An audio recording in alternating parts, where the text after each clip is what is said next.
What is up, family? We have another Patreon request. We got La France est en feu à cause de quoi? Pourquoi la France est en... Now, I checked the video below, and it says 2 years. So 2 years old. So was France on fire in 2023? What was going on? I mean, I guess the video is going to tell me. Okay. Ben on va voir pourquoi la France est en feu. C'est pas un bon signe. Bon, je sais pas si vous savez, mais la France a une petite réputation de pays qui aime bien tout casser, quoi. Ouh, tu aimes tout casser? Ben nous aussi, mais never mind. Not like you guys. You guys do it you guys do it right. France is known for one thing. When you piss off the French people, they don't just type. They don't cry. They go out and do shit. And that's what needs to happen here. When they tell us, oh no, retirement age is now 70, the prices of everything is going up, your salary will not go up, minimum wage will not go up, health insurance, interest rates, everything fucking will go up, but you're gonna sit back and you're just gonna bitch. That's bullshit, man. No, you do it like France. You get your ass out there and break shit. You show the government you are pissed off and you're not gonna take no for an answer. Hey, I'm sorry. I think you guys do it right. You guys do it the right way. Anyway, let's go. Let's see what this shit's about. You guys do not look happy, but I like that.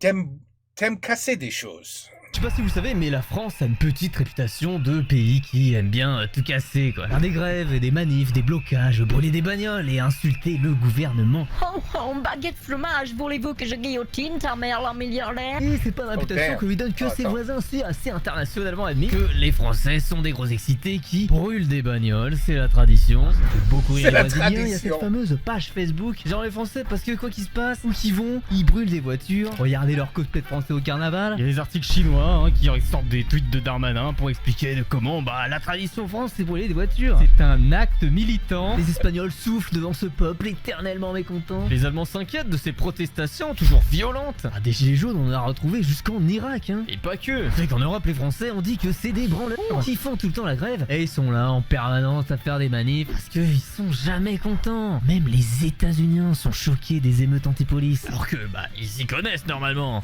We laugh. You know what we laugh about? We're like, oh yeah, the French people, yeah, they're out in the streets, they're rioting again. Yeah, you know why they're rioting? Yeah, they want more vacation. They don't want I hear the government just changed the retirement from like 60 to 62. And yeah, the French are out there, they're burning shit because they're not happy about that. And we're like, the fuck? Our retirement age is 68 and they want to put it to 70. And you guys are out burning shit because they want to add like from 60 to 62. Or it's like, oh, we only get 1 month vacation? Oh, bullshit. We got to go out and burn shit. And we're like, what? We get 2 weeks here. 2 lousy weeks. A majority of people over here, 2 semaines. And that don't include weekends. Alors ça, c'est 10 business days of vacation. Can you believe that shit? Mm-hmm. Now, I'm not saying that's normal if you're in the company for 6-7 years. But, yeah, when you start at a company and you're there for 1 year, 2 years, oh, yeah, 2 weeks. 2 semaines. C'est tout. 2 semaines. So you guys, trust me, we applaud you. We're like, oui, les Français. They know what they're doing. They know what they're doing. Vous êtes pas un peu raciste?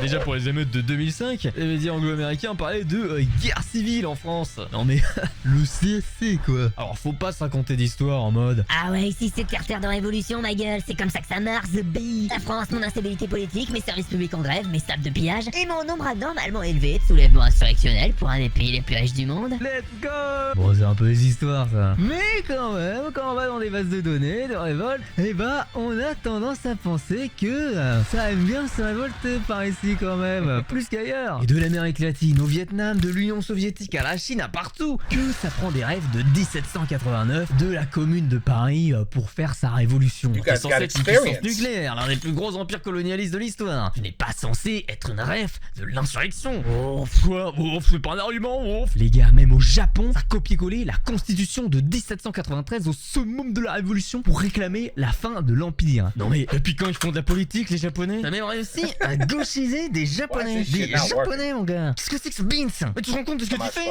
Alors top, je cherche une année caractérisée par des troubles sociaux, où la colère accumulée conduit à une explosion des violences, avec destruction de mobilier, bâtiments, véhicules de transport. 1358? Non, 1871. Mais non, 789? 1848. Il y avait un piège avec 1649. Après, si t'avais dit 1968, j'aurais accepté. Ouais, ça aurait pu être 1830 ou 1851. Même 1795 à la limite. Ou 2023. Ou 2022. Ou 2021. Ou 2020. Ou 2019. Ou 2018. You guys don't bullshit around. Y a un truc qui tourne pas rond chez toi ou... Non, ça va. Il y a des militants qui sont en mode Be French pour dire de casser des trucs dans la rue. Et des conservateurs qui expliquent oh ça va, c'est pas la France ici, pour rappeler au calme quand ça pète. Peut-être que ça veut dire quelque chose. Enfin, tu veux pas être un pays occidental normal des fois? Bah quoi? Non mais enfin, tu te crois où? T'es un pays du nord économique, de l'OTAN, du centre capitaliste mondial. Tu ne fais pas partie du tiers-monde normalement, allô? Pourquoi tu fais toujours la révolution là? C'est quoi ce pic dans le monde? Ouais, oh. Mais c'est même pas chez toi qu'il y avait plus forte inégalité, t'as un modèle social énorme, des prélèvements de ouf, pourquoi c'est ici que les luttes des classes sont aussi violentes? Et à toutes les échelles, hein, des milliardaires aux miséreux, des petits patrons aux syndiqués. C'est tellement contradictoire. Mais c'est Putain, aussi- mais en plus pourtant, le taux de syndicalisation en France, il est ridicule. Il est même plus bas qu'aux États-Unis, au Japon, même au Luxembourg. Non mais d'où? C'est censé être toi, le pays socialo-bolchevique pris en otage par les syndicats? Pas les États-Unis, pas le Luxembourg. Mais comment est-ce qu'on peut se dire le pays des lumières, des droits de l'homme, de la démocratie fraternelle, de la liberté égalitaire, quand on est l'État le plus autoritaire d'Europe occidentale? Et en France, une verticalité et une centralisation qu'on retrouve pas chez les voisins. Et ils sont au courant, hein, le Parlement, les partis, les syndicats sont beaucoup plus faibles. Il y a les Allemands qui disent ça, hein. Cette 5ème République française, très centrée sur les pouvoirs du président, est quand même née dans le fracas de la guerre d'Algérie, dans la menace d'un putsch militaire quand même, hein. Les voisins, ils ont des régimes parlementaires, avec beaucoup plus de pouvoir aux régions. Alors que, bah, c'est quand même ici que ça a été inventé, le principe de séparation des pouvoirs. Même quand on lit des papiers rédigés par des universitaires, hein. Et ben la France est quand même citée comme un pays de l'Union Européenne avec un plus de prédisposition pour devenir... Astronaute, pompier, ingénieur. Et non, un État fasciste ultra autoritaire. J'aime pas du tout ce conseiller d'orientation là. Ça vous étonne peut-être, mais de l'étranger, ça se perçoit ça, hein. La France c'est un pays de contradictions, et ces contradictions ont l'air de s'y exprimer avec une certaine violence. Alors après un printemps de type manif et des réponses de l'État toujours plus musclées, l'été, normalement la saison des polémiques sur le Burkini, s'ouvre cette fois-ci sur des émeutes. Ah, y a plus de saison, hein. Des émeutes violentes, part de révolte anti-violence policière, ce qui est... Eh bah, quasi un fait social récurrent en fait, si vous ne le saviez pas. Mais c'est marrant ces deux expressions de la conflictualité de la société qui se succèdent un peu indépendamment. En fait, il y a un rapport évident entre les deux, et ce rapport, bah, c'est au moins la France. Et la situation concrète de ce pays du Gaulmont face aux émeutes, deux attitudes. D'un côté, ça accuse l'État français d'être raciste, lui, sa police et sa justice. Raciste, moi? On me l'avait pas faite depuis 5 minutes, celle-là. Demandez à mes collègues si je suis raciste. Non, mais je dis pas ça, tout le monde n'est pas individuellement raciste. Je dis comment c'est expliqué et vécu. Ouais, fais gaffe au tien, ouais. Et puis de l'autre, ça dénonce un déchaînement de violence injustifié de la part de ces barbares des banlieues. Derrière tout ça, pour moi, c'est forcément les Noirs, c'est forcément la crise du modèle républicain, de l'assimilation française de la République républicaine au sucre, le sucre républicain, qui respecte la laïcité. Et c'est pas du sucre roux, si vous voyez ce que il est blanc. Bon, vous êtes sur la chaîne de Tao Khan, c'est moi. Abonne-toi. Et aujourd'hui, j'ai une question. Est-ce que la France est un pays raciste?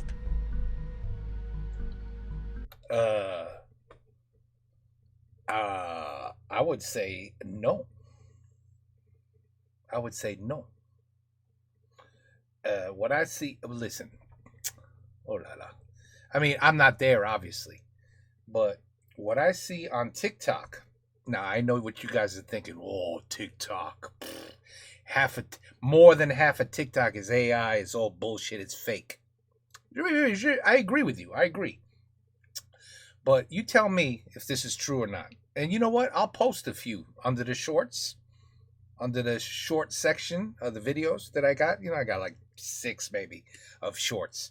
So, or maybe even less than 6. I barely ever do it. So, but if you want, I could start posting what I see on TikTok.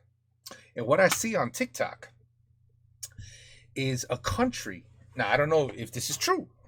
Toi, tu vas me dire si c'est vrai ou pas. Now, I see on TikTok where they show, attention à le monde. Ça, c'est la France. And they show you a clip somewhere in Paris. They even say, this is France, this is Paris. And they show obviously a section of Paris where there is not a single white person, not one. Everybody is brown, and everybody is Muslim. So what the world doesn't know, because all the people that don't visit France or live in France, they see these videos. And by the way, don't worry, you guys are not, you guys aren't excluded to just TikTok. They do it the same thing to England, Britain, England, same thing. They said the Muslims are coming. The Muslims are taking over. Look, be careful. Look at France. Look at England. They're letting all the Muslims in. Look what it's becoming. It's not even France anymore. You go down and look, it's dirty. Nobody works. Everybody's collecting welfare.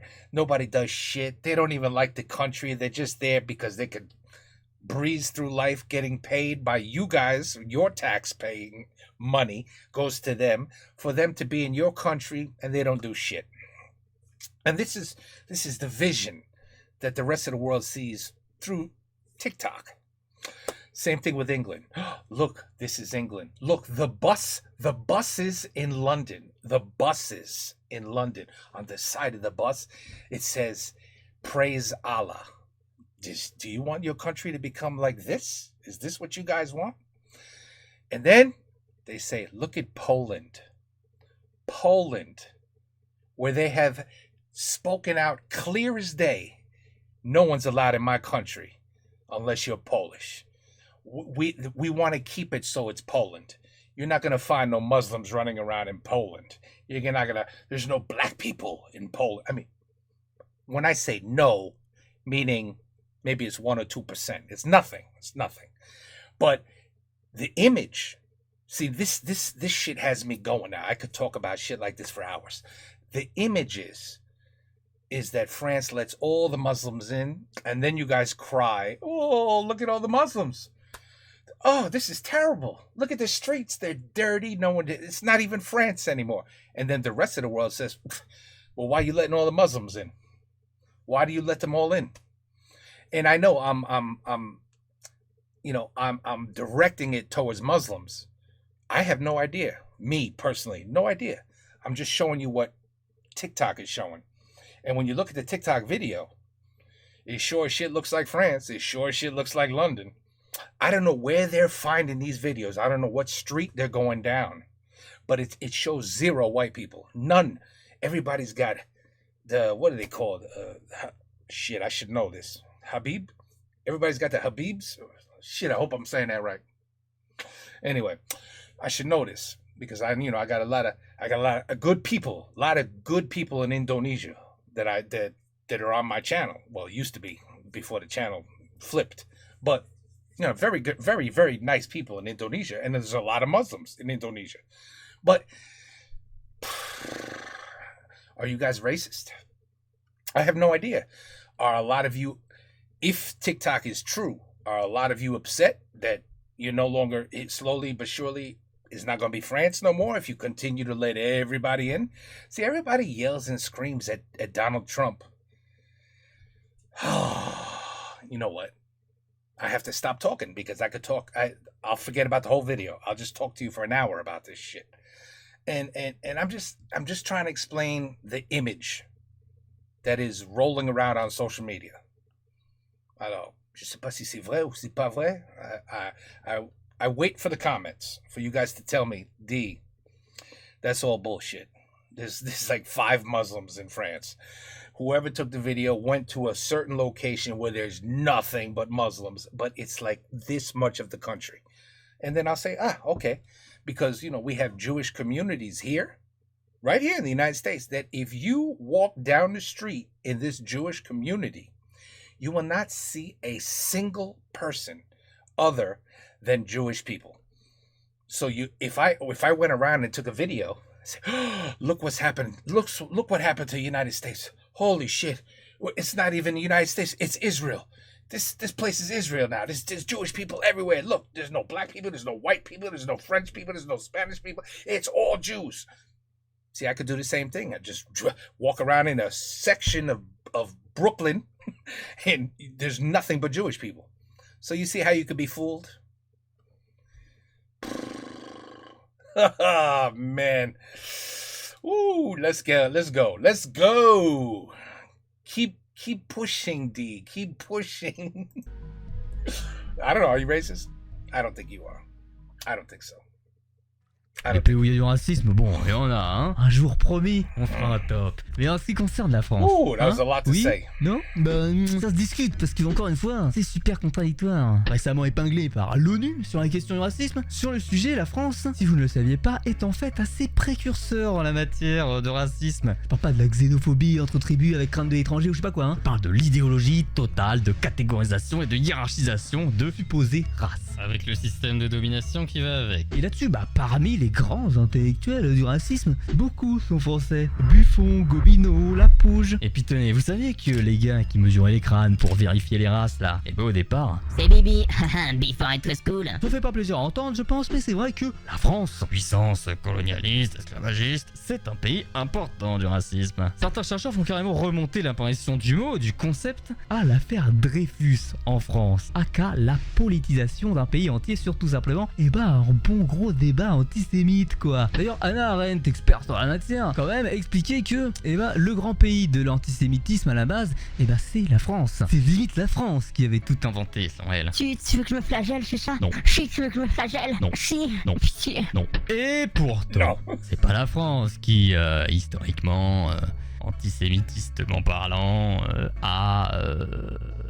vous voyez très bien de quoi je... Et puis l'apartheid, la ségrégation He was going right to Germany. I know what he was doing. raciale, c'est les autres pour le coup. Puis la France c'est aussi des députés noirs dès le 18e siècle, bien avant tout le monde. C'est même un député musulman bien avant tout le monde. Un reconverti, mais quand même, un siècle avant les Anglais, messieurs dames. La première loi contre le racisme en France c'est en 1919 et c'est à cause des Américains. C'est parce que les soldats des États-Unis présents en France étaient trop racistes et que il y avait eu une affaire où un États-Unien avait tué un marin français, noir, guadeloupéen, parce que c'est comme ça qu'on fait dans son pays de race là où le président est sympathisant du Ku Klux Klan, je suppose, mais pas en France. En France, c'est ministre noir métis dès 1887. Donc on avance sur le racisme, si vous voulez, mais peut-être aussi sur l'antiracisme, non? Non mec, Hitler.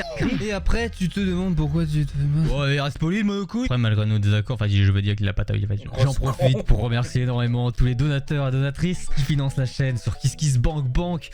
J'espère que vous êtes fiers de la bonne humeur. On a fait un peu de travail comme vidéo et les revenus pubs sont pas très permissifs en termes de moyens, donc merci pour le soutien, ça motive et c'est la seule possibilité pour faire de cette chaîne un truc qui peut avoir de l'avenir. Vous pouvez participer à construire l'indépendance de la chaîne sur KissKissBankBank, il est en description bien sûr, pour que je vous prépare des trucs. Il y a eu énormément de dons uniques en plus de tous les dons mensuels qui peuvent donner. That's interesting to do that right in the middle of the video. Bon. Une stabilité. Bon, alors à tous, je vous remercie chaleureusement. J'ai censuré ce que j'ai pu, mais c'est démonétisé. Donc, travail non payé encore.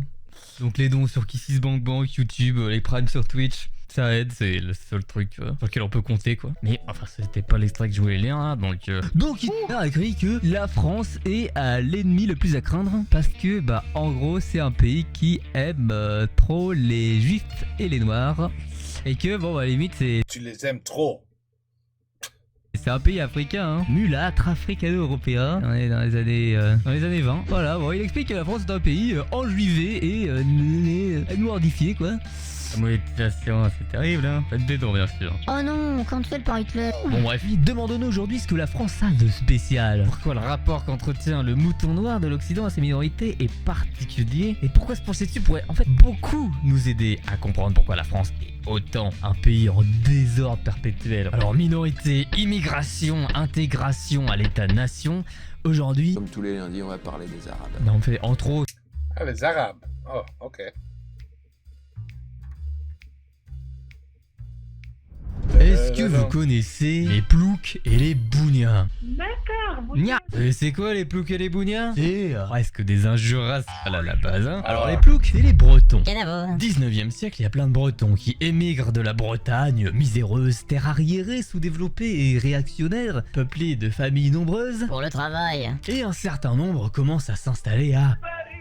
Ils font des petits boulots de merde, hein, genre creuser les premiers tunnels du métro pour les hommes, ou être nourrice, concierge, bonne à tout faire pour les femmes. Et les Bretons, ils parlent pas français, ou avec un sacré accent. Kunyaman, dans la vallée Kerguelen. Il assiste ton script. Oui, la bonne société de l'époque va alors les appeler les ploucs. Assez possiblement parce qu'ils viennent de villages en plou. Les bounias, c'est les auvergnats. Pareil, ils immigrent à Paris pour le travail. Beaucoup étaient charbonniers, prononcé à l'auvergnat, a fait charbougnat, ou le surnom bougna. Hop hop hop. T'as le bivouac de passe, toi? T'es d'Aurillac? Ouais, t'inquiète, vive le comté.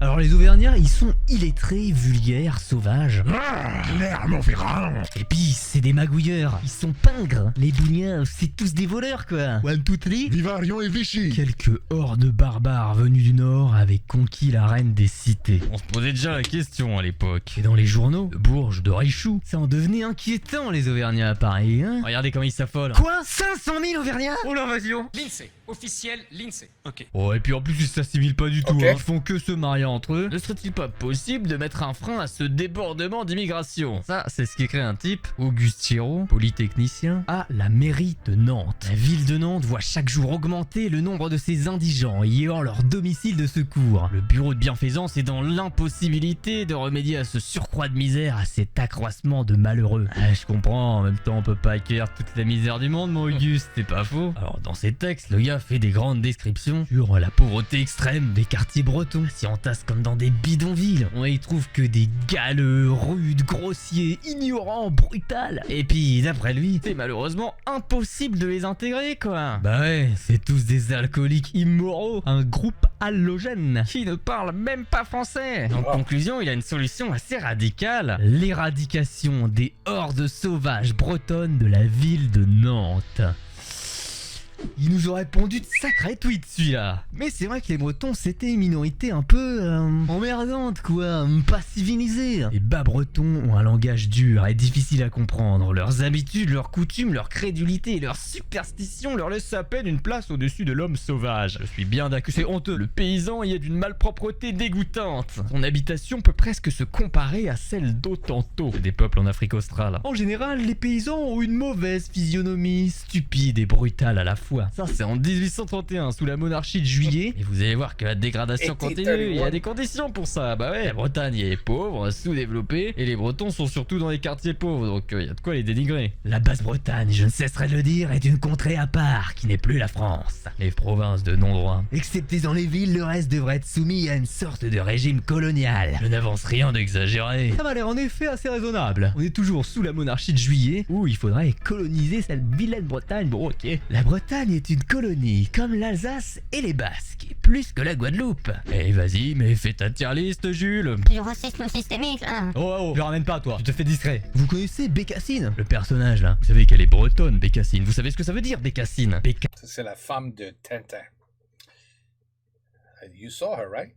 I mean, look, I'm not kidding. Tu vois? C'est la femme de Tintin. Tout le monde. Tu sais pas ça? Mais regarde. Tintin, c'est sa bonne femme. Non? Oh. Just guessing. Okay, fine. Vous connaissez Bécassine, le personnage là? Vous savez qu'elle est bretonne, Bécassine. Vous savez ce que ça veut dire, Bécassine? Oh. Bécasse, c'est une gourdasse, c'est une conne. Et Bécassine, c'est une caricature de la bretonne qui est une bonne, une femme de ménage, comme toutes les bretonnes, et qui est une pauvre fille qui capte rien, et qui parle pas d'ailleurs, parce qu'elle parle pas français. Bécassine, elle est bretonne, je veux dire. C'est presque l'équivalent de Banania pour les bretons. Peut-être que vous trouvez que je force ces comparaisons là, mais vous savez qu'en 1940 est sorti un film, Bécassine, et qu'au moment où il devait sortir en Bretagne, il y a eu des boycotts, protestations et surtout des menaces d'attentats de la part des nationalistes bretons, qui sont des séparatistes. Mais c'est pas très Charlie ça. Vous aimez pas les caricatures, vous non plus? des étrangers inondent la capitale, les Savoyards. Cette peuplade envahissante porte un grand préjudice au pays. Ne serait-il pas temps d'y mettre un terme et d'arrêter ce torrent qui déborde sur la France? C'est ton tour. Vendu où? T'es content ou raclette? Arrête, oh, c'est raciste. Ça utilisait beaucoup les petits enfants savoyards pour ramonner les cheminées de Paris, vous saviez? En 1834, le dictionnaire universel officiel indiquait la définition suivante. Savoyard, homme sale, grossier et brutal. On emploie le mot savoyard par mépris. Quoi? Oui, rien de méprisant, ça va? 1852. Les inversables sont remplis de ces habitants de la Savoie qui, profitant de la facilité des communications, se rendent par colonie dans la capitale de la France. Oh, la France colonisée par les Savoyards. Moi, j'ai toujours dit. Mais attendez, c'est pas fini. En 1793, à l'Assemblée nationale, on entendait: je crois que Marseille est incurable à tout jamais, à moins d'une déportation de tous ses habitants et d'une transfusion d'hommes du Nord. Ah, genre Gendouzi, le Nord, les Yvelines, c'est bon ou De Brain? Il veut grand remplacer Marseille, le fréron. Alors verse l'épaule et l'après-dit est presque valide. Le midi de la France. Je ne connais pas de race qui me soit plus particulièrement odieuse. Les voir remuer et s'aborder, et on sent qu'on est en présence d'une autre race. Un mélange du carlin et du singe. Mon impression sur le coup est que ces gens-là ont besoin d'être gouvernés par autrui. Ils sont parfaitement incapables d'avoir le moindre empire sur eux-mêmes. Mi-chien carlin, mi-singe. Vous pensez qu'ils parlent de qui là? Petit call en commentaire? Ils parlent de... des Toulousains, bien sûr. Putain de chocolatine. Et le pom-pom sur la Garonne. Bon, tu veux pas arrêter les clichés, non? Le méridional s'étend comme un filet. Une toile d'araignée monstrueuse sur le pays tout entier. La politique, l'administration, le clergé, la littérature, l'art. Il a tout envahi. Il est devenu la cuscute de la France. Une sorte de parasite vorace qui nous ronge et nous ruine. Oh. Ah, ça, c'est un gars qui dit des vérités qui dérangent, ça. Zone sud, peuplée de bâtards méditerranéens, de narbonneaux, de dégénérés, de nervifs et gâteux, parasites arabiques que la France aurait tout intérêt à jeter par-dessus bord. Au-dessous de la Loire, rien que pourriture, fainéantise, infecte, métissage des griffes. Putain Céline, bon j'arrête là peut-être. Oui, arrête. En effet, après avoir dit les termes sur l'invasion savoyo-brito-sudiste, la France connaît des vagues d'immigration de Belges, Italiens, Polonais et alors là... Attendez, c'était l'apéritif, hein. Ça se lâche. Appel à nettoyer la vermine polonaise, manif bleu-blanc-rouge pour demander la déportation des Belges en chantant la Marseillaise et massacre d'Italiens, dit Rital Macaroni. Faut quand même dire qu'ils font beaucoup d'attentats anarchistes, ces terroristes italiens. Mais tous les Italiens ne sont pas des terroristes et anarchistes. Ouais, je connais cette théorie. Il y a aussi des fascistes. Bon, on va pas lire d'extrait pour pas avoir de strike pour incitation à la haine. Et je parle même pas de comment on traite les juifs, mais c'est presque vieux comme la France moderne de dire qu'il y a une submersion migratoire de peuples halogènes. Et 100 ans plus tard, on oublie et on crache sur les nouveaux. Le pire du pire, vous savez, c'est que même avant les Bretons, Provençaux, Occitans, Savoisiens, le racisme, c'était aussi entre la ville et la campagne. Je lisais dans... I think racism has been around since mankind existed. Over there, it just wasn't called racism. It was just called, oh, you're not one of us, then you're not as good as us because you're not one of us. You look different, you sound different, you're just different. And we don't want that. We don't want you mixed up with us because you're different. You look like that and we look like this. But back then it was just probably like, oh, like almost normal, probably. I don't know. I wasn't around in the 1400s, 1300s, 1200s, Who the hell knows how things went? But I know they had slaves back then. The Romans had slaves before anybody. So, I don't know. Oh, the human mankind is really an interesting creature, isn't it? Oui. Cette vidéo des textes de Georges Vacher de la Pouge, grand raciste de son état, qui a tellement écrit sur le racisme classique, le racisme global, mondial, et où il expliquait que il y avait un remplacement des envahissements, vous voyez là, des Bretons, une invasion d'immigrants, et donc Montpellier au 19e siècle se faisait remplacer par des hordes de barbares d'une race inférieure, alias les campagnards du département. Et oui, parce que les campagnards du département, c'est une autre race en fait. C'est des brachycéphales de montagne, selon sa terminologie qui n'a aucun sens. France, hein, c'est vraiment les mêmes personnes. Mais non, à Montpellier, les Montpellier de souche, je sais pas quoi, c'est une race pure et supérieure de dolicocéphales. Et tout le monde le sait ça, Roya. C'est le bon sens. Comme par hasard, c'est qui fait le crime tout le temps? Les bouseux, qui s'entassent dans les quartiers là. C'est évident que Ils sont pauvres. c'est une race inférieure. Qu'est-ce que t'as avec les minorités? Minorité? Même quand t'en as pas, t'en inventes quoi. Enfin c'est dingue. À deux doigts de me dire que les Toulousains, les Bretons et les Montagnards du 34 c'est des Français de papier. Bah, ils sont pas comme nous quand même. Oui c'est vrai, mais le fait c'est passé. C'est qui nous si t'exclus tout le monde? C'est juste du racisme là, non? Raciste, moi. Je suis métisse. Métis. Ma mère est normande. Puis j'ai pas me justifier, hein. Je bois du champagne Ardenne. Donc quoi, je suis vachement raciste. Attention, hein.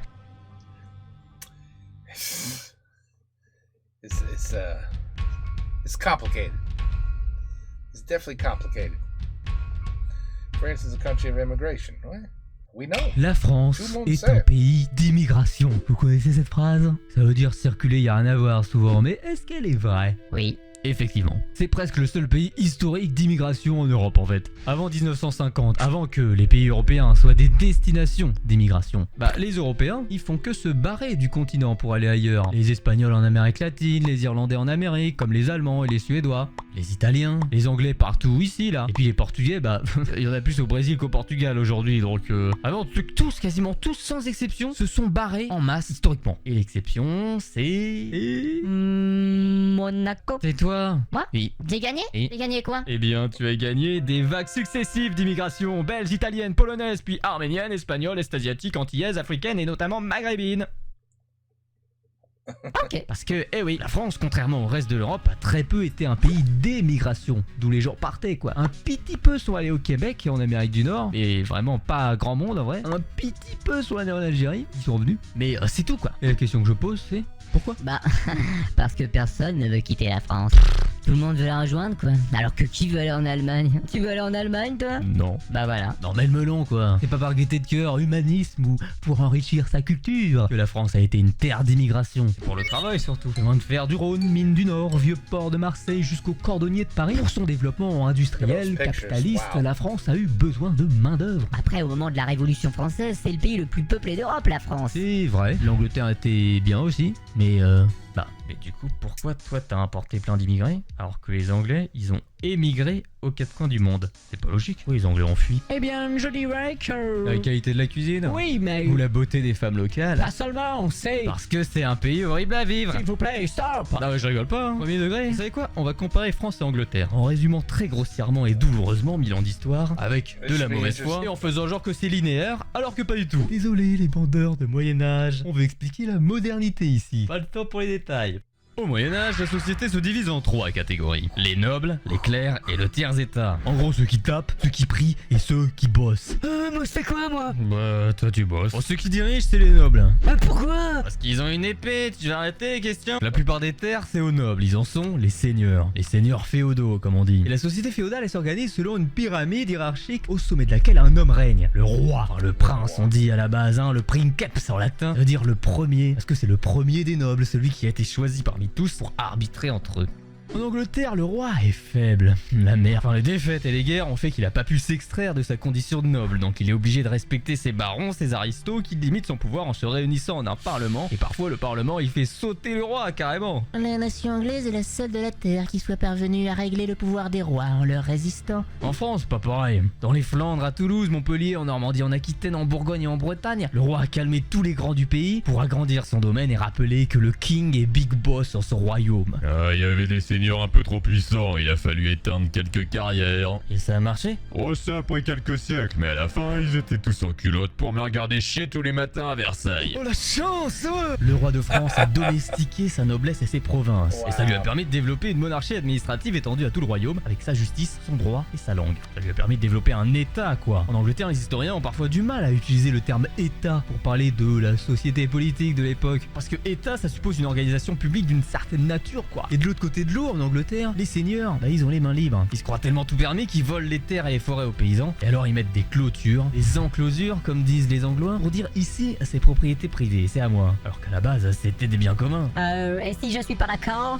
Pas d'accord, il a dit. Mais il se croit où? C'est le 15e ici, siècle. Plus la propriété privée se développe, plus la vie dans les campagnes anglaises devient insupportable. Les masses paysannes fuient, les villages sont désertés. Pour trouver une vie meilleure, reste soit prendre la mer en s'engageant dans la marine impériale et migrer, soit venir s'entasser dans les villes. Yes, les villes grossissent beaucoup à l'époque, ça crée des nouveaux quartiers pour tous ces va-nu-pieds, hein, ces migrants de l'intérieur. Hein. C'est vrai, faut bien accueillir de la main d'œuvre pour les manufactures de tissus. Les seigneurs ont transformé les champs en pâturage pour moutons pour faire de la laine, donc du textile. L'industrie textile, c'est la première industrie du capitalisme. Voilà, et le capitalisme a besoin de bras pour l'industrialisation. Exact. Les enfants trop de la paysannerie qui choisissent de s'entasser dans les villes pour y vendre leur force de travail deviennent des travailleurs urbains, des prolétaires. En France, les historiens n'analysent pas les luttes des classes de la même manière. Face à la noblesse, les paysans et les rois se sont alliés. Le roi intervient contre les seigneurs pour faire respecter le droit des paysans et en échange, les paysans réclament la monarchie absolue, la dictature du roi contre les simples seigneurs. Contrairement aux Anglais, les paysans français accèdent donc beaucoup plus à la propriété et se stabilisent autour de leurs parcelles familiales et font moins d'enfants pour pas les diviser. Jeez. Sauf qu'au moment de l'industrialisation, le capitalisme français a tout autant besoin de main-d'œuvre. Et qui va venir vendre sa force de travail si les paysans restent dans leur campagne? Dans les villes, les bourgs, les propriétaires des machines qui veulent faire des marchandises, les bourgeois, littéralement, ils ont besoin de main-d'œuvre. Première des immigrations, elle apparaît là, l'immigration intérieure, l'exode rural, celui de quelques paysans perdus et des derniers nés des provinces périphériques où les parcelles ne peuvent plus éponger le surplus de gosses. Partis des provinces, nos paysans prolétarisés rejoignent les bourgs et s'entassent dans les quartiers d'à côté, dans les faubourgs. Dans les faubourgs, on trouve les masses laborieuses et travailleurs, le petit peuple. La population y est pour partie immigrée et provinciale et en âge de travailler. Bah ouais, c'est surtout les petits jeunes, recule s'il te plaît. Déjà à l'époque, les faubourgs sont agités. Classe laborieuse, classe dangereuse, dit-on. On y trouve l'artisan, l'ouvrier et la canaille, comme on dit. Celle qui triche, celle qui fraude. Le grand faubourg de la mythologie française, c'est lui, le faubourg Saint-Antoine, déjà connu pour avoir des problèmes avec les forces de l'ordre, et qui prit la Bastille le 14 juillet 1789. Mais il fait pas prendre la Bastille, il est nettement plus excité que ça. À la base, le 14 juillet explose pas de nulle part. Les faubourgs de Paris étaient agités dès le 9 juillet. Par qui? Par des émeutiers qui prenaient d'assaut les barrières de l'octroi, là où fallait payer les taxes, en provoquant des incendies au nez et à la barbe des forces de l'ordre. Objectif? Piller, saccager, détruire. Oula, c'est pas moi qui le dis. À l'époque, les émeutiers incendiaires sont identifiés comme des fraudeurs de profession. Et de la révolution de 1789 à celle de 1830, en passant par toutes les luttes ouvrières comme à Lyon, on retrouve étonnamment souvent certaines origines. Picard, Normand, Berrichon, toujours les mêmes, bordel. Bah, c'est l'immigration, à Paris particulièrement, mais avec des belles proportions d'immigrés de partout. Bah ouais, je vous l'ai dit, faut l'emporter la main d'œuvre. En fouillant dans les archives des mariages pour regarder les lieux de naissance des quartiers ouvriers, on trouve des statistiques à dinguerie, hein. En 1851 à Lyon, les 3/4 des ouvriers et les 2/3 des ouvrières sont immigrés nés ailleurs. Et les immigrés conservent des pratiques de violence plus tolérées à la campagne, je cite. Alors déjà à l'époque, les discours vont avec. En 1831, les ouvriers de Lyon se révoltent après s'être fait tirer dessus par la garde nationale. On lit alors l'affirmation suivante: les barbares qui menacent la société ne sont point au Caucase ni dans les steppes de la Tartarie, ils sont dans les faubourgs de nos villes manufacturières. La question est de savoir si l'ouvrier ou le barbare des faubourgs a plus de chances de cesser d'être barbare, ouvrier ou prolétaire, le titre des colonies de devenir blanc. À nouveau les comparaisons racistes, vous voyez. La révolte des masses n'est point autre chose que l'invasion verticale des barbares. Des barbares, c'est des barbares. Ils mettent en péril l'ordre social. Ouais, ils attaquent l'hôtel de ville, je connais ça. Exactement, en plus. Les putains de barbares. Après, il y a différents types de barbares, faut pas confondre. Standard, royal, fût. Hey, that's my game. The game sucks now, by the way. They ruined it again. Non, il y a le barbare du dehors, en Asie, en Afrique, en Amérique. Et puis il y a le barbare du dedans, l'ennemi intérieur. Pas celui des steppes et des savanes, celui des faubourgs. Les Huns et les Vandales qui ravagèrent l'Empire romain venaient du dehors, tandis que vos Huns et Vandales auront été engendrés dans votre propre pays, par vos propres institutions. Les barbares du dedans, les prolétaires, quoi, souvent d'origine assez lointaine et immigrés, pour ce qui concerne la France. Et ouais, en France, la question sociale, elle prend assez tôt des formes de type peut-être un peu raciste. Un peu? Non mais t'as écouté la vidéo ou... Ouais, ça va, fais pas la victime. Tu veux qu'on ouvre ton dossier, toi? Non mais ok, on n'a pas fini en esclavage, c'est pas la même chose, mais... Homme sauvage, galeux, inassimilable, éradiqué, c'est pas du racisme peut-être? Non mais... c'est sûr que c'est pas la solution, mais... on peut ne pas être d'accord sur la forme, après. Mais va te faire enculer. Les barbares du dedans. C'est ça le sujet de la vidéo, les amis. Les barbares du dedans, ceux-là même qui sont produits par la modernité de l'État central et par l'industrialisation capitaliste qui apporte la demande de main-d'œuvre et conduit à l'immigration. Et oui, alors ils existent pas de manière autonome en tant que tels, ces barbares du dedans. S'ils sont racialisés, comme les Bretons, les Méridionaux ou les montagnards des campagnes brachycéphales, bah c'est toujours en étant rapporté aux barbares du dehors. Et ouais, le racisme il se théorise avec la colonisation, l'esclavage. Au moment où ça commence à soumettre par la la force les autres peuples et donc à les mettre en situation d'infériorité. Mais y compris dans la répression, il y a un rapport entre barbares du dedans et barbares du dehors. Après tout, n'est-ce pas Bugeaud, le conquérant de l'Algérie, expert en massacre de villages algériens, qui s'occupera de mater la grande insurrection ouvrière de 1834, puis se retrouvera à la tête du commandement militaire pour tenter d'écraser la révolution de février 1848? Eussé-je devant moi 50 000 femmes et enfants, je mitraillerais. Ah, c'est un peu l'ennemi commun entre prolétariat français et peuple Perfectly normal back in those days. algérien, ce gars. C'est Reine Bugeaud contre les Eldiens prolo du continent et les peuples du monde. Tatakae, Bugeaud. Tatakae. Domo, lui, Philippe. Les barbares du dedans, à chaque fois qu'ils se soulèvent, ils arrêtent très vite d'être nationaux et ils deviennent très vite les ennemis de la nation. À propos de la commune révolutionnaire de Paris, on lit que Elle avait recruté les routiers et les malandrins de l'Europe entière, des faussaires polonais, des braves garibaldiens, des pandours slaves, agents prussiens, des flibustiers yankees cavalcadés en tête de ces bataillons. et oui, derrière la commune pour moi, c'est tout simplement les Yankees. La révolution de 1830, c'était déjà un complot anglais à skip, mais vous allez voir qu'à chaque fois, les élites expliquent que tout révolté est forcément extérieur à la nation. Eh oui, c'est logique. Quand vous vous attaquez aux intérêts de la classe sociale qui dirige l'État-nation, eh ben vous vous excluez de l'État et de la nation. Vous êtes alors ni citoyen, ni national, mais un barbare et une droite. Les ouvriers révolutionnaires en lutte contre la bourgeoisie seront ainsi des barbares vendus à l'international. Socialistes, anarchistes, communistes, on s'en fout, l'ennemi de la nation. Ou alors ils seront vendus au complot judéo-bolchevique, aux juifs quoi. Bah ouais, l'élite est antisémite à l'époque. Mais pendant la Révolution française, les aristocrates partisans de l'ancien régime sont, selon la bourgeoisie révolutionnaire, des émigrés antipatriotiques, c'est le parti de l'étranger. Et les écrivains de la contre-révolution expliqueront à qui veut l'entendre que la Révolution française c'est un complot juif, protestant ou franc-maçon. En fonction de qui vous détestez, ça peut être n'importe qui. Même les Allemands, toujours du complotisme quoi. Parce que incapacité de voir que dans le pays il y a des contradictions, il y a différentes classes sociales qui sont en conflit. Et donc, quand il y a révolte, ça peut que être un truc extérieur. Ça peut que être à cause des étrangers, ça peut que être un complot. Et que si on accepte de voir les contradictions au sein du pays, ça veut dire qu'on casse le récit qui permet à la classe sociale qui dirige l'État de prétendre représenter l'entièreté de la nation. L'objectif de ce complotisme comme cause toujours l'étranger, qui est à l'origine des troubles, c'est d'exclure de la nation ceux qui remettent en cause l'État.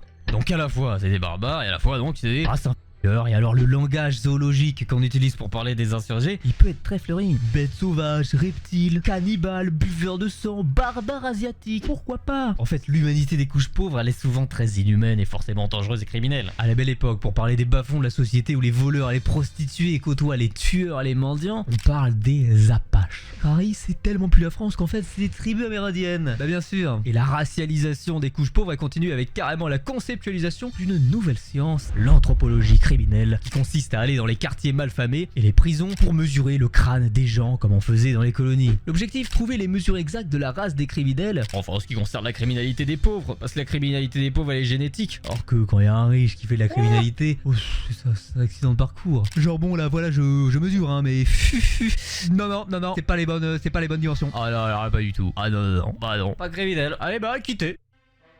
I don't know him. Je connais pas.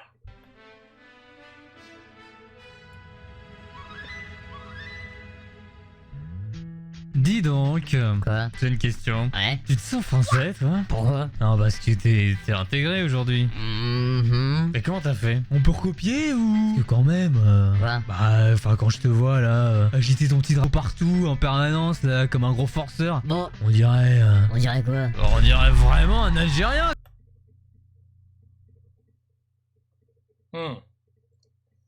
See, so, nah, it's not. But anyway.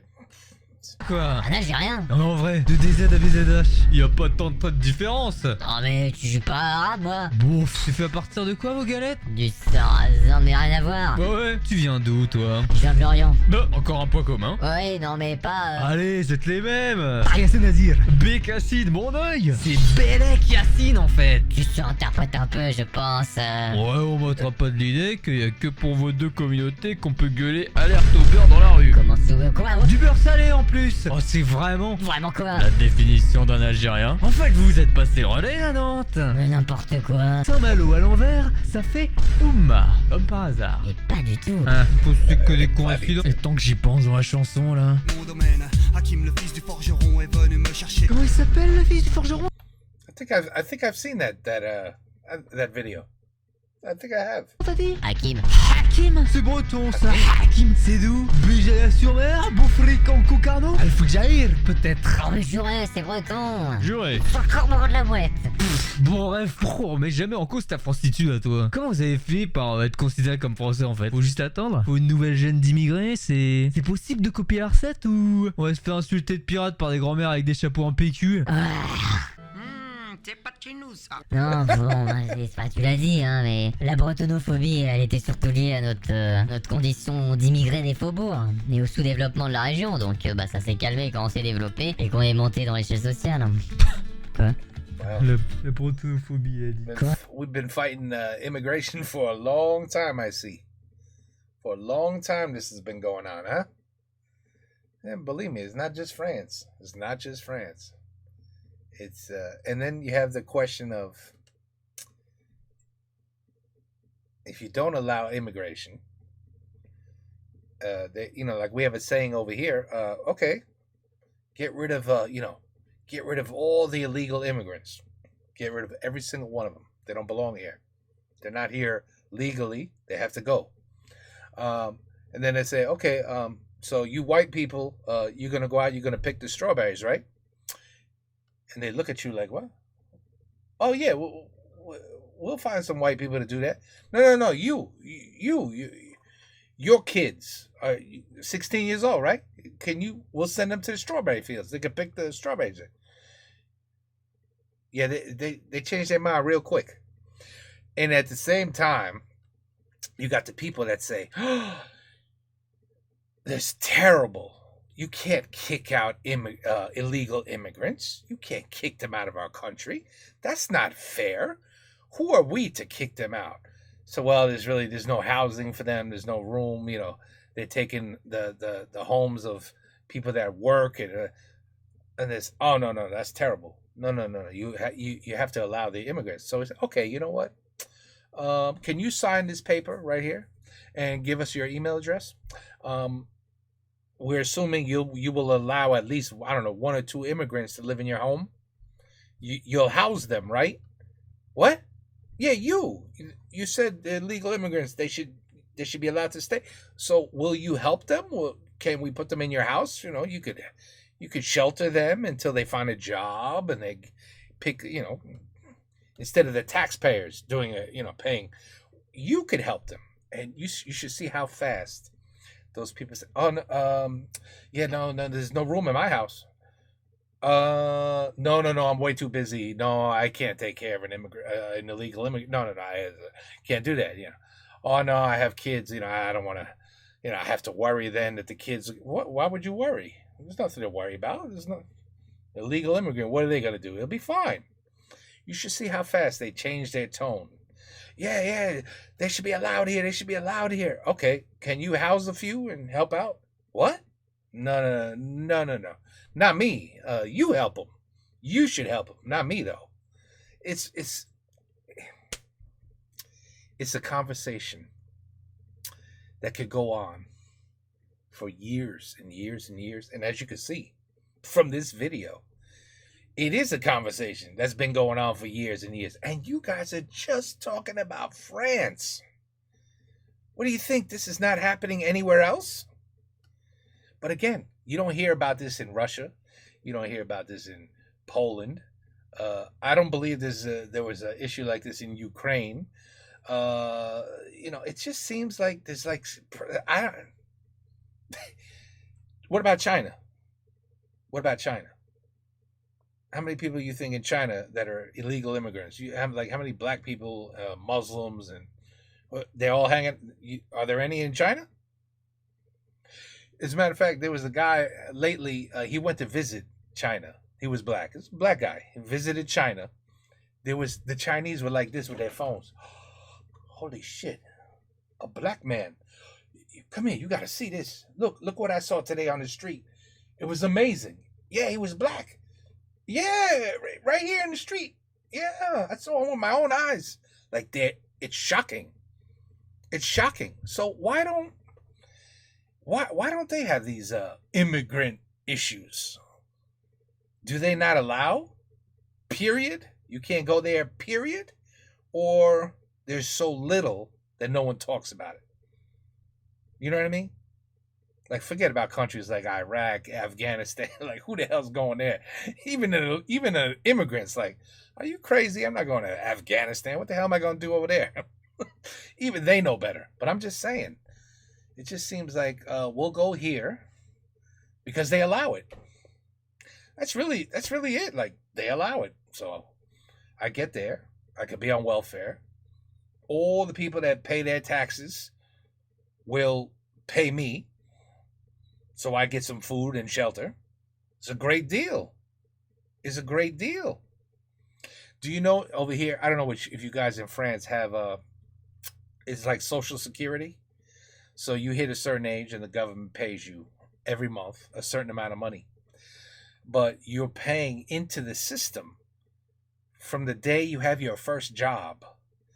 And I think there was a guy who figured out the math and said basically what he put into the system for that particular person, he came to with a number.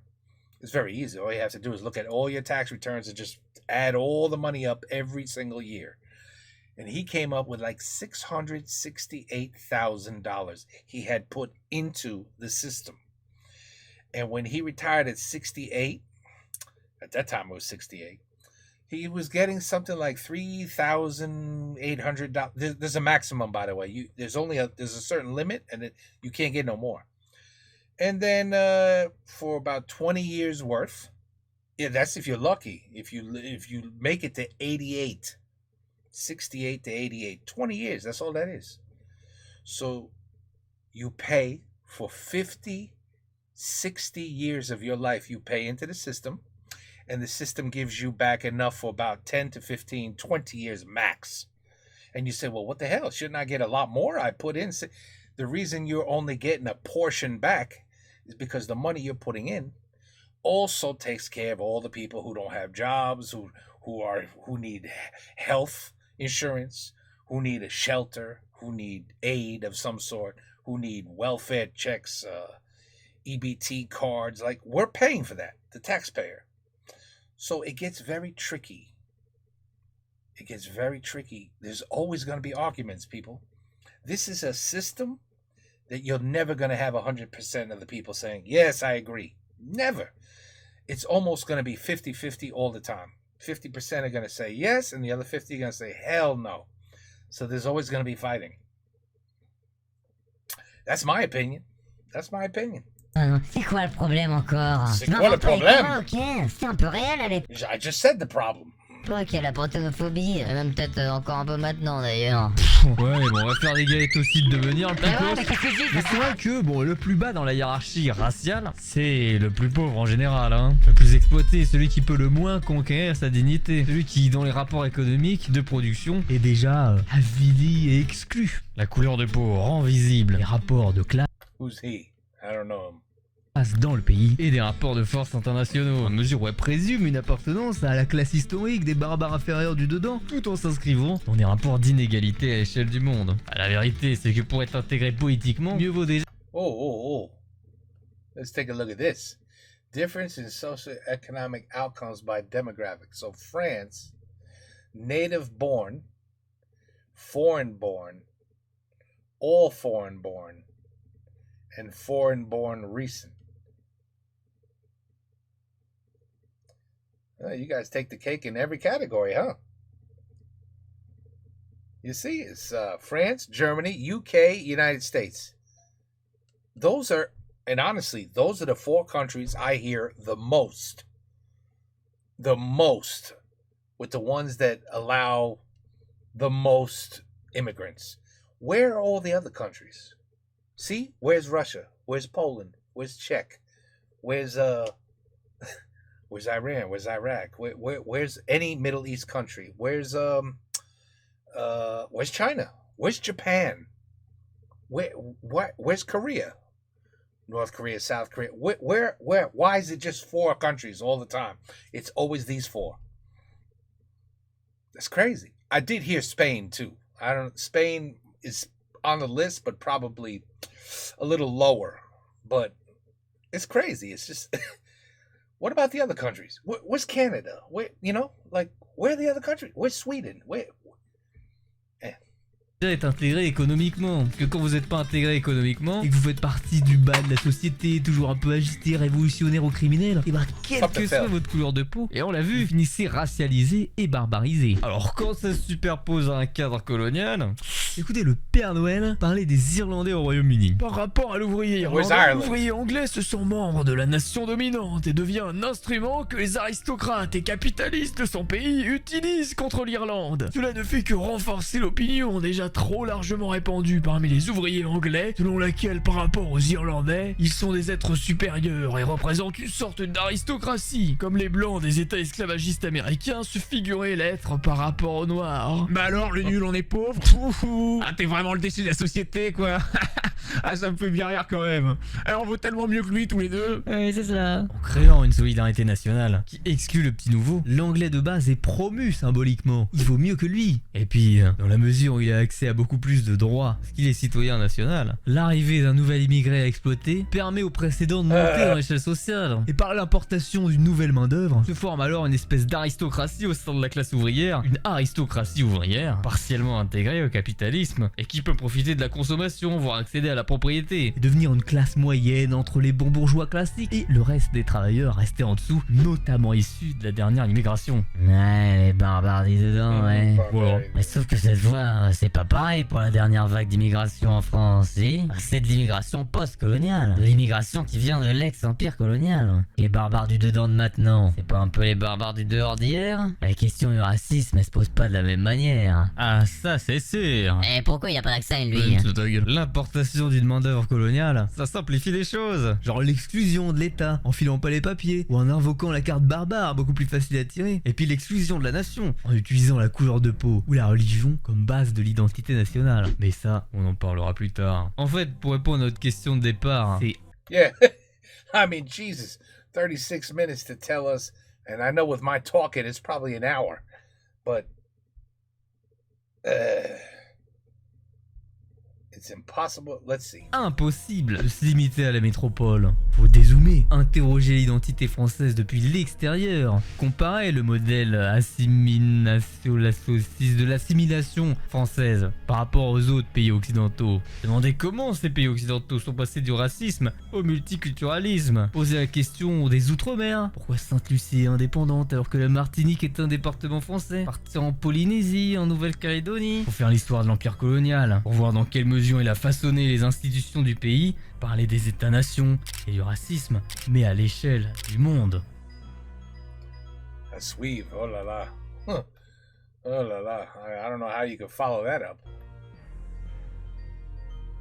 It's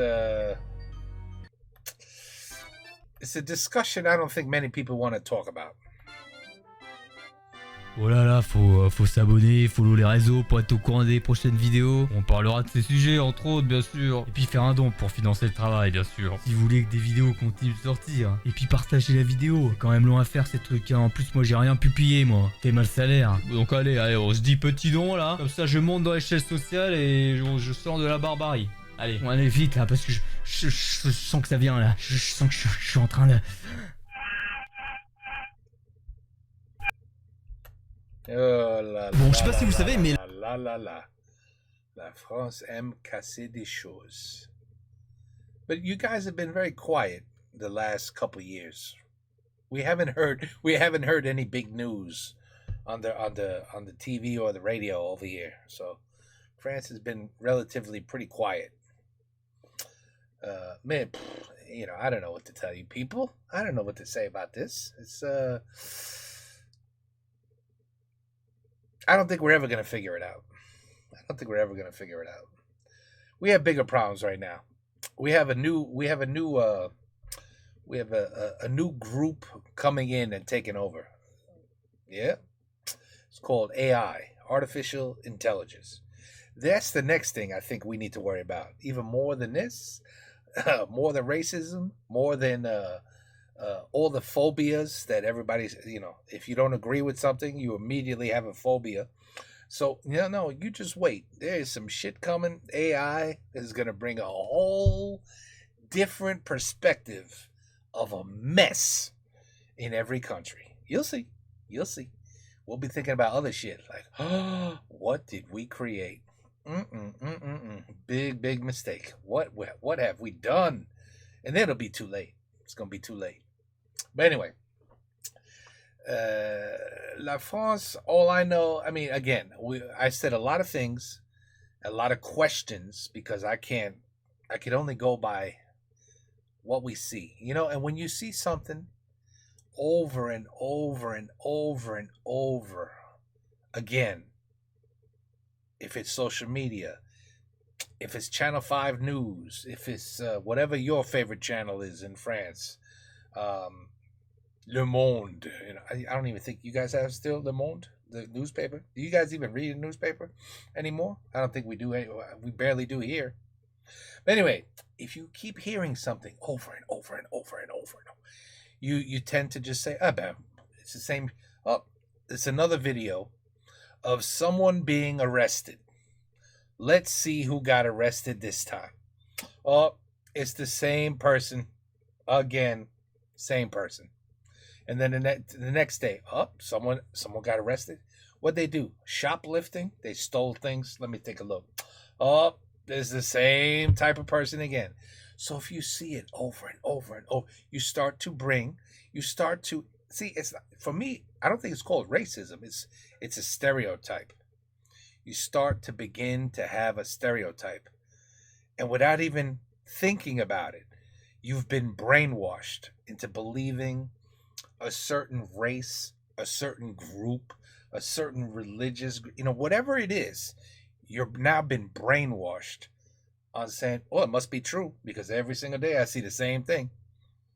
So if I see 200 TikTok videos in a row that shows, oh my God, all I see in France is Muslims. Oh, they have a big problem over there. Eventually, you're gonna tell your friends, oh yeah, France, big problems with Muslims and immigration. Oh, it's a disaster over there. Have you ever been to France? Oh no, I've never been to France, but everywhere I see it on social media, it's terrible. It's like, so you don't even know what the fuck to believe anymore. You just don't know. So if somebody wants you to start to believe something, they'll just pump the videos out until finally you submit. You're like, it must be true, and that's it. Your brain says, yeah, there's so many Muslims in France. You have no idea. It's unbelievable, and you have no idea if it's true or not. You know what I mean? So anyway, I do like the power of French people. Maybe not power, but your resilience. I love where you have a government that basically says, this is what's going to happen. Starting January 1st, we're going to raise this, do that. We have to because we're going broke. We ain't got no money. We're going further in debt. And then the French are like, bullshit. No. Enough is enough. You pay for the extra shit. You got enough billionaires and millionaires that you pay for that shit. I'm a worker who just barely getting by. I'm gonna go out and burn some shit. Je vais aller dehors et casser des choses. And believe me, over here we're like, you see those French people? They don't bullshit around. Yeah, don't piss off those French people. Yeah, no, really. You guys have, we do say that. We're like, you see those French people? Why don't we do shit like that? Why don't we do shit like that, like the French people? Why don't we do that when the government pisses us off? Because on n'a pas de couilles. Bon, anyway. La France est en feu à cause de beaucoup de choses, apparently. Mais, like I said, it's very quiet now. Very quiet. This was 2 years ago. It's been very quiet. We haven't heard no news. As far as we know, France is doing just fine. And, of course, it's not doing just fine. Every country has problems, people. Tout le monde a des. Ils ont beaucoup de problèmes partout. There's no perfect place. It doesn't exist. But we have to just get by and live and try to get along with each other. That's all you could do. What are you gonna do? Just hate every single person because they're not like you? See, there's a difference between hate and just disagreement. There's a big difference. You can disagree. It doesn't mean you hate. It doesn't mean you have a phobia. It just means, no, I don't agree with that. That's all. No. That doesn't my faith and the way that I think, I don't do what you're doing. So it doesn't mean you're evil and I'm a god. It just means, no, I just don't agree with you. That's all. You don't agree with me? Well, then you're racist and you're this and that. No. Whoa. I just said I don't agree with you, man. That's all I said. Damn. That's like you saying my favorite color is blue. Well, mine is green. Why isn't it blue? You got something against blue? You see? You got a phobia with blue, huh? See? You are racist. You don't even like blue. Like, man, all I said was I like green. So I think today they overcomplicate, and it's just too much today. C'est trop. Anyway, holy shit, did this video make me talk? I think this is the most I've ever talked in any video ever. Woof. I can't wait to hear the comments on really what's going on in France. Is it that bad? Is it that good? Is it great? Are you happy? Do you hate your country? Do you love your country? Forget, that's a terrible way to say it. Of course you don't hate your country. If you live in a country that you hate, you're a moron. Pack your bags and get the F out if you don't like your country, right? But are there problems? Yes, I know. But can you deal with them? Are you okay with them? Is it impossible to live in France? Can you pay your bills, still go out, have fun, drink, be with your buddies, have a family, have kids, everybody goes to college, everybody gets a good job when they get out of college? Is that all functioning in France as it should? You tell me, my friends. You tell me, okay? You see? It's not doing too well. I hear many stories. You come out of college and the people are like, c'est où le boulot? I got my degree. I'm ready to go. What's going on? What? You paying what? I could be a waitress and make just the same amount of money you want to pay me on my job that I just went to 4 years in college for, and now I'm in debt because over here nobody pays your college bill. It's a mess everywhere, my people. So that's why I love when we watch comedy and we laugh, because I'm telling you, it keeps us sane. Laughing keeps you sane. Otherwise, you go crazy. Take care. Peace out. À la prochaine.